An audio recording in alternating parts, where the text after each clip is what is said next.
En una Italia dividida, donde las ciudades-estado se enfrentaban como pequeños reinos y el papado luchaba por sobrevivir entre guerras, traiciones y el constante acecho de potencias extranjeras, nació Francesco della Rovere.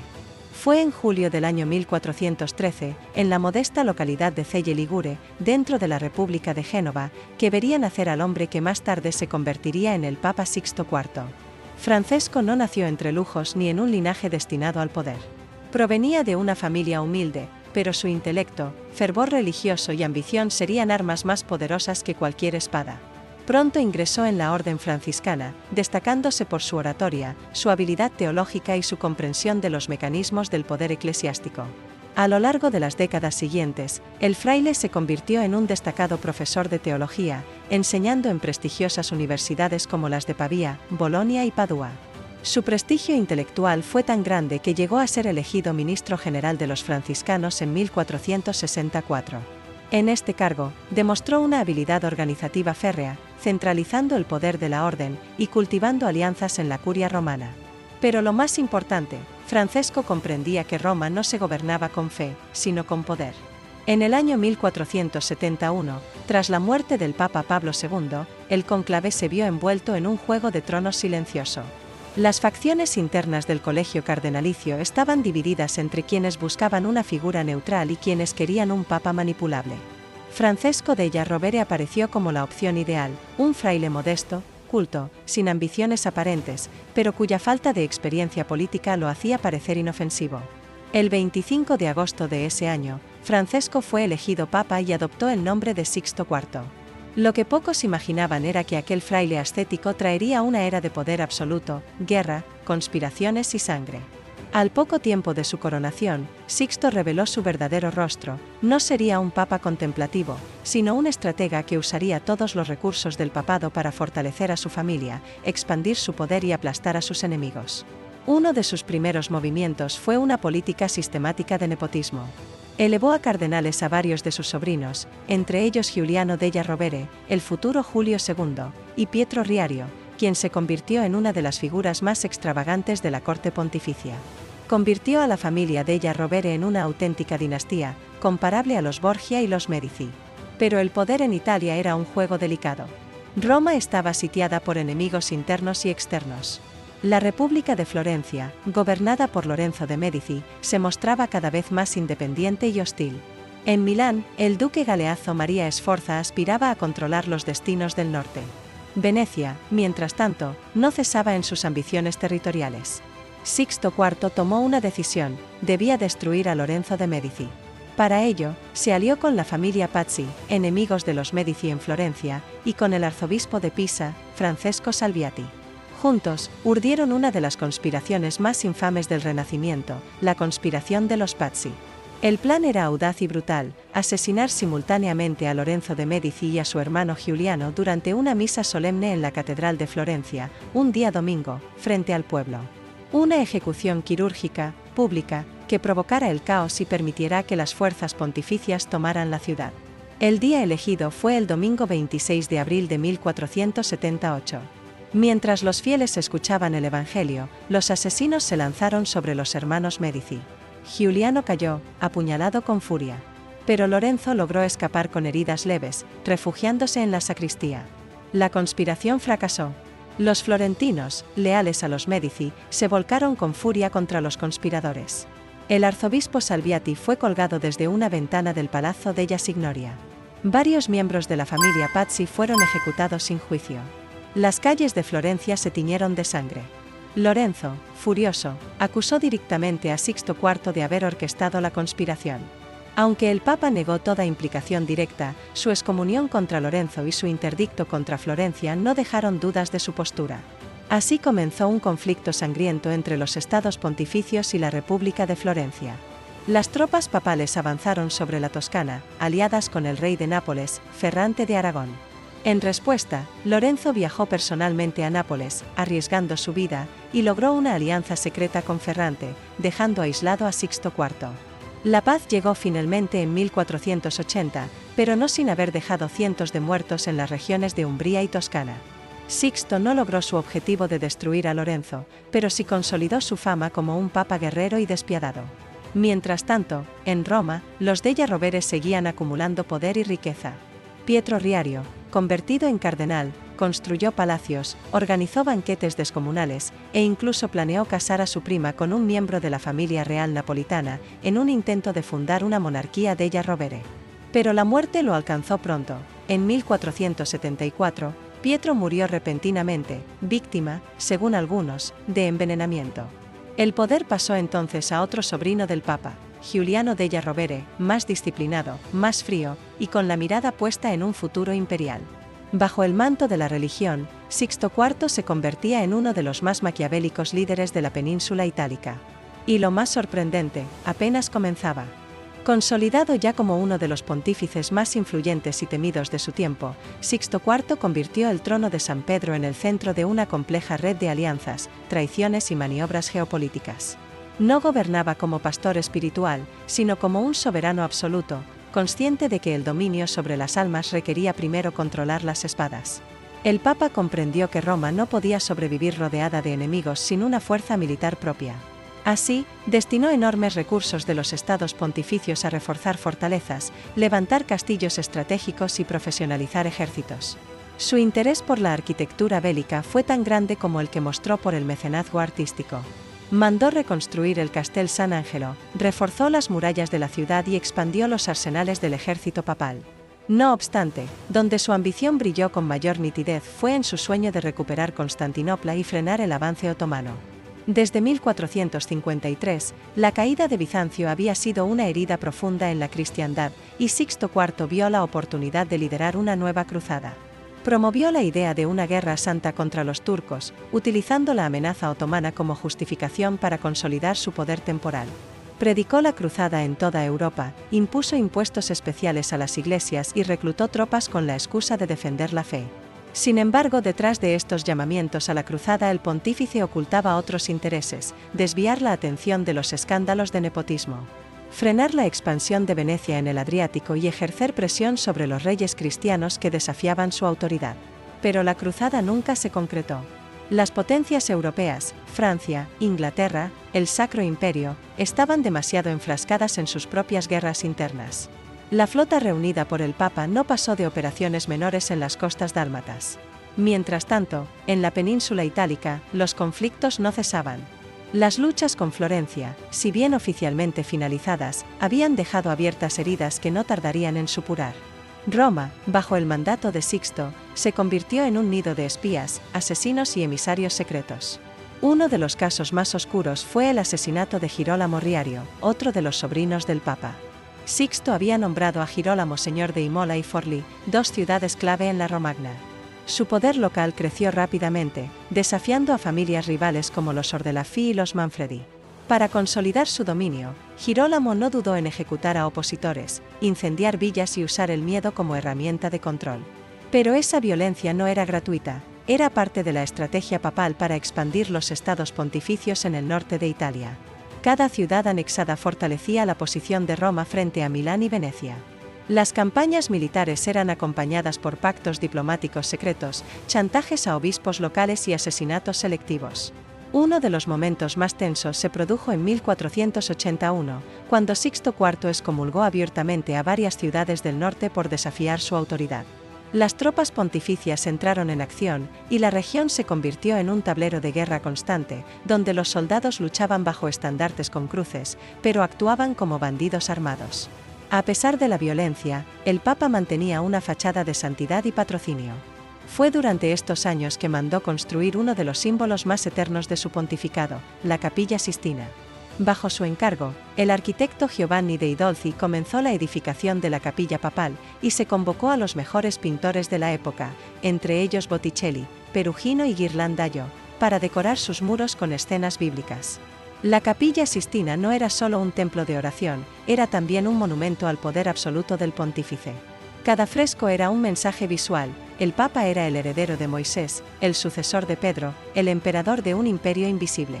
Pero no todos eran ciegos ante su hipocresía. Dentro de la propia curia, cardenales críticos empezaron a murmurar sobre las prácticas del Papa, su nepotismo desenfrenado, su uso de las indulgencias como mecanismo financiero y sus ambiciones territoriales. Uno de los escándalos más graves tuvo que ver con la venta de cargos eclesiásticos. Sixto IV estableció una red de simonía, venta de puestos sagrados, tan extensa que cualquier noble con oro suficiente podía convertirse en obispo, independientemente de su fe o moral. Esto le permitió llenar la iglesia con fieles a su causa, pero también desató una corrupción endémica. Sus enemigos aprovecharon estas grietas. La familia Colonna, rival histórica de los Orsini, aliados del Papa, se alzó en armas en la región del Lacio. Sixto envió tropas y sofocó la rebelión con brutalidad, arrasando pueblos enteros y ejecutando sin juicio a líderes insurgentes. En la ciudad de Roma, el miedo era palpable. Las ejecuciones públicas se convirtieron en espectáculo. Los muros del Castel San Angelo se llenaron de cuerpos colgados como advertencia. La Inquisición reforzó su autoridad, y los enemigos del Papa desaparecían en las mazmorras sin dejar rastro. Pero Sixto no descansaba. Su mente siempre giraba en torno al siguiente movimiento: extender su influencia hasta Nápoles, contener a Venecia, impedir la expansión francesa en Italia. Cada alianza que formaba duraba lo justo para traicionar al siguiente aliado. Aún así, su autoridad seguía creciendo. Y aunque muchos cardenales temían su carácter despótico, pocos se atrevían a enfrentarlo directamente. Su red de informantes en el Vaticano era casi total. Las conspiraciones eran descubiertas antes de nacer. En medio de este clima de tensión, el Papa celebró el jubileo de 1480. Más de 200.000 peregrinos acudieron a Roma. Sixto aprovechó la ocasión para presentarse como el pastor de la cristiandad, ofreciendo indulgencias y bendiciones, mientras sus agentes recaudaban fortunas entre los fieles. Roma, enriquecida por los tributos, se transformó. Bajo su mandato, se pavimentaron calles, se levantaron puentes, se restauraron iglesias y se embelleció el trazado urbano. El Renacimiento entraba en su máximo esplendor, y Sixto IV deseaba que su huella perdurara más allá del juicio moral de la historia. Pero la gloria era frágil, y el equilibrio de poder en Italia comenzaba a resquebrajarse. Nuevas amenazas se cernían en el horizonte, y el Papa, cada vez más envejecido, se encontraba rodeado de enemigos externos y traidores internos. Lo que vendría a continuación serían los años más oscuros y violentos de su papado. Los últimos años del pontificado de Sixto IV estuvieron marcados por una espiral de sangre, traición y ambición desbordada. Su figura, otrora reverenciada por su impulso al arte y su visión diplomática, se transformó en la de un anciano paranoico y vengativo, atrapado en una telaraña de conspiraciones que él mismo había tejido. La más infame de todas sus intrigas emergió en el año 1478, con la planificación de un crimen que sacudiría a toda Italia: la conspiración de los Pazzi. En el corazón de esta urdimbre se encontraba Florencia, aún bajo el férreo control de la familia Medici. Lorenzo il Magnifico y su hermano Giuliano gobernaban la ciudad con la habilidad de príncipes renacentistas.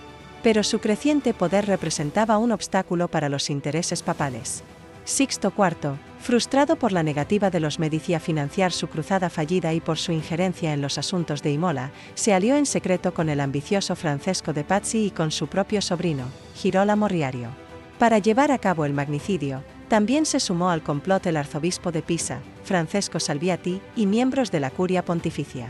El Papa no firmó el plan directamente, pero no hizo nada para detenerlo. Autorizó a los conjurados a actuar.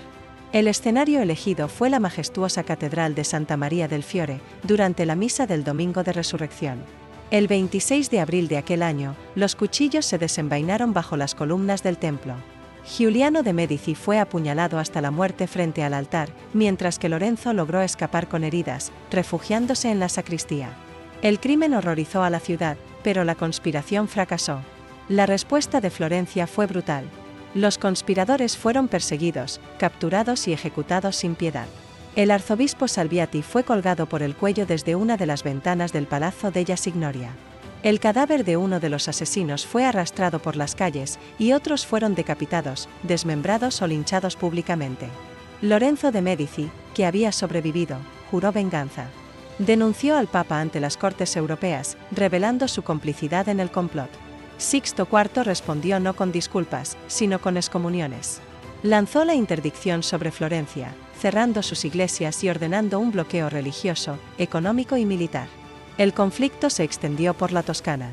El Papa unió fuerzas con el Reino de Nápoles y movilizó tropas pontificias hacia el norte. Durante meses, la región fue escenario de asedios, batallas abiertas y destrucción. La ciudad de Imola se convirtió en base de operaciones para los Riario, mientras los florentinos, bajo el liderazgo de Lorenzo, resistían con inteligencia y alianzas.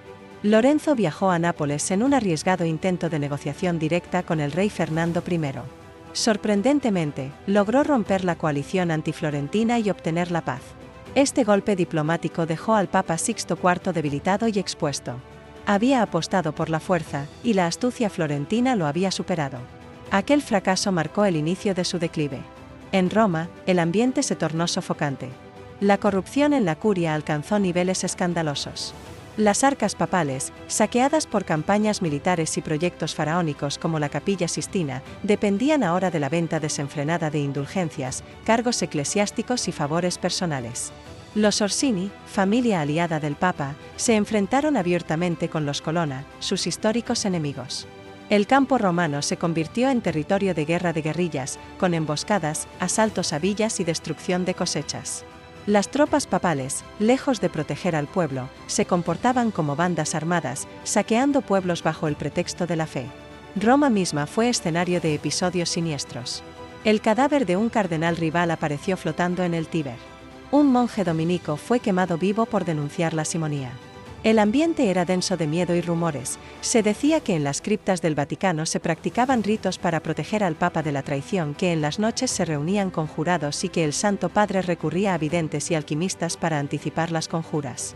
Y no faltaban motivos para preocuparse. Sixto IV, ya anciano y aquejado por múltiples enfermedades, comenzaba a perder el control de su círculo de confianza. Girolamo Riario, su sobrino predilecto, acumulaba enemigos por su crueldad en Imola y Forlì. Cardenales jóvenes ansiaban el fin del pontificado para acceder al poder. Y el pueblo romano, empobrecido y reprimido, murmuraba en las calles. A pesar de todo, el Papa no cejó en su ambición. Continuó promoviendo obras públicas, como el puente Sisto sobre el Tíber, y reforzó aún más la Capilla Sistina, consciente de que esa sería su huella eterna. También apoyó las universidades, fundó la Biblioteca Vaticana y elevó el prestigio intelectual de Roma. Pero estas luces no bastaban para ocultar las sombras. En 1484, un nuevo escándalo estalló. El cardenal Rodrigo Borgia, futuro Alejandro V, fue acusado de haber conspirado con banqueros para hacerse con bienes papales. En lugar de sancionar a Borgia, el Papa lo protegió, revelando una vez más el uso personal del poder divino. El pueblo comenzó a preguntarse si el Papa creía en Dios, o solo en sí mismo. Durante el verano de ese mismo año, mientras una peste asolaba las afueras de Roma y los rumores de una nueva conjura se multiplicaban, el Papa enfermó gravemente. Se encerró en sus aposentos del Vaticano, rodeado por médicos, alquimistas y clérigos de confianza. Su mente oscilaba entre la lucidez estratégica y la paranoia. Mandó arrestar a 2 monjes por mirarlo con malicia. Ordenó revisar todas las cartas enviadas desde la curia. Y dictó documentos para asegurar la sucesión de sus sobrinos en cargos clave, temiendo que a su muerte fuesen eliminados. La salud del Papa se desmoronaba, y con ella, el orden de Roma. Las distintas facciones comenzaban a prepararse para la guerra de sucesión. Afuera, la ciudad se sumía en el caos. Los mercados cerraban temprano. Las iglesias, temerosas de saqueos, escondían sus reliquias. En las tabernas, los soldados hablaban sin miedo de los últimos días del Papa. La atmósfera era apocalíptica. Y en efecto, la muerte estaba cerca. El final de Sixto IV llegó como una marea negra sobre la ciudad eterna. En los primeros días de agosto del año 1484, mientras Roma ardía bajo el sol y la peste reaparecía en las callejuelas del Trastevere, la noticia se esparció como una campana fúnebre: el Papa estaba moribundo. Se encontraba postrado en sus aposentos del Palacio Apostólico, con la piel marchita y los ojos encendidos de fiebre. Respiraba con dificultad, y su mente, antaño aguda y calculadora, se deslizaba entre la lucidez y la confusión. Las velas ardían día y noche, y el incienso no lograba ocultar el olor a enfermedad y miedo que impregnaba los muros. En sus delirios finales, se decía que murmuraba los nombres de sus enemigos y repetía con angustia los pasajes de los salmos penitenciales. No pidió la extremaunción de inmediato. Quizá temía el juicio que lo esperaba más allá de la vida. Quizá, como muchos de su tiempo, no creía en otra cosa que en el poder terrenal. El 6 de agosto, tras días de agonía, Francesco della Rovere, Papa Sixto IV, exhaló su último aliento. Tenía 70 años. Roma no estalló en llanto. Estalló en caos. La noticia de su muerte provocó una reacción inmediata. Sin un sucesor claro y con los Riario debilitados por las constantes derrotas políticas, las calles se llenaron de violencia. Las turbas, hartas del nepotismo y de los impuestos que habían vaciado sus bolsillos para financiar guerras y caprichos artísticos, saquearon los palacios de los favoritos del Papa. Los edificios pertenecientes a sus sobrinos, especialmente el de Girolamo Riario, fueron invadidos por las masas. Los guardias suizos abandonaron sus puestos. Los mercenarios, sin paga ni orden, se unieron al pillaje. El cadáver de Sixto fue dejado sin vigilancia. Su cuerpo, hinchado por el calor y el abandono, quedó expuesto a la podredumbre. Durante horas, ningún cardenal se atrevió a tocarlo. Nadie quería cargar con la responsabilidad ni el riesgo de identificarse como su aliado. Finalmente, por decoro más que por devoción, su cuerpo fue enterrado en la Basílica de San Pedro, no sin antes atravesar una procesión fúnebre cubierta de abucheos, piedras y burlas. Mientras su carne se descomponía, su legado ardía con violencia. El conclave que siguió fue uno de los más tensos de la historia papal. Los cardenales entraron divididos, temerosos de las represalias de los bandos enemigos. Las alianzas se compraban con oro, favores e incluso amenazas. Rodrigo Borgia, ya figura prominente, empezó a construir los cimientos que lo llevarían al trono pontificio unos años después. Pero lo más inmediato fue la caída en desgracia de los Riario. Girolamo, sin el respaldo del Papa, fue expulsado de Roma y tuvo que refugiarse en Forlì, desde donde intentó mantener su pequeño señorío. Su esposa, Caterina Sforza, lucharía por defender el legado familiar, convirtiéndose en figura histórica por su férrea resistencia. En cuanto a Roma, quedó devastada. La infraestructura mejorada por Sixto, puentes, calles empedradas, acueductos restaurados, quedó manchada por el recuerdo de la violencia que había financiado su construcción. La Capilla Sistina, cuyo techo aún no había sido decorado por Miguel Ángel, era entonces un símbolo de la dualidad de su papado, esplendor artístico nacido del pecado y del crimen. Las universidades y bibliotecas que había promovido continuaron su labor, pero bajo sospecha. ¿De qué servía el conocimiento cuando se utilizaba para justificar la guerra, la simonía y el asesinato? Sixto IV había sido muchas cosas: erudito franciscano, maestro, constructor, mecenas, pero también conspirador, padre de la corrupción vaticana moderna y arquitecto de la guerra en nombre de la fe. Había protegido a su familia por encima de la Iglesia. Había manipulado los dogmas para su beneficio político. Y había asesinado a través del silencio y la complicidad. Su herencia se convirtió en una maldición. Durante décadas, los papas posteriores navegaron las aguas envenenadas que él dejó. La familia Della Rovere logró colocar a otro miembro en el trono papal, Julio II, pero el mundo ya miraba a Roma con escepticismo. La Reforma protestante, que estallaría solo unas décadas más tarde, encontraría en su pontificado uno de sus argumentos más poderosos. ¿Podía una institución santa albergar tanto pecado? El nombre de Sixto IV, aunque inmortalizado en mármol y frescos, fue evitado por muchos historiadores de la Iglesia. Su figura quedó relegada a los márgenes, cubierta de sombras, entre los anales del escándalo y la belleza. Y así, el Papa que había soñado con el esplendor eterno de Roma murió como un César traicionado, y su legado, cincelado entre arte y sangre, se convirtió en advertencia.